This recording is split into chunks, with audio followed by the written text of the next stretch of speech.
மறைந்த தமிழக முன்னாள் முதல்வர் ஜெயலலிதா மிக சிறந்த இந்துத்துவா தலைவராக விளங்கியதாக பாஜக மாநில தலைவர் அண்ணாமலை அண்மையில் கூறியிருந்தார்.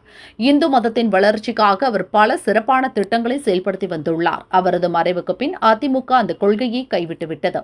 அதனால் தமிழகத்தில் உள்ள இந்துத்துவா கொள்கைக்கு ஏற்பட்டுள்ள வெற்றிடத்தை பாஜக நிரப்பி வருகிறது. இதனால் அனைத்து தரப்பு மக்களும் பாஜகவை ஆதரிப்பதாகவும் அவர் குறிப்பிட்டிருந்தார். ஜெயலலிதா பற்றிய அண்ணாமலையின் கருத்தை அதிமுக கண்டித்தது. அண்ணாமலை தனது சொந்த அரசியல் லாபத்திற்காகவும் தமிழகத்தில் தன்னை அடையாளப்படுத்தும் நோக்கிலும் மறைந்த முதல்வர் ஜெயலலிதா இந்து மதத்தை மட்டுமே சார்ந்தவர் என்கிறார். ஜெயலலிதா பெயருக்கும் புகழுக்கும் களங்கம் விளைவிக்கும் வகையில் வேண்டும் என்றே பேட்டி கொடுப்பது கடும் கண்டனத்திற்குரியது என்று அதிமுக முன்னாள் அமைச்சர் ஜெயக்குமார் அறிக்கை வெளியிட்டார். இந்த நிலையில் திருநள்ளாறு சனீஸ்வரர் கோயிலில் தரிசனம் செய்த மத்திய இணையமைச்சர் எல் முருகன் அண்ணாமலை கருத்தை உறுதிப்படுத்தினார். ஆமா, அவங்க ஒரு சிறந்த இந்துத்துவவாதியாக தான் இருந்திருக்கிறார்கள்.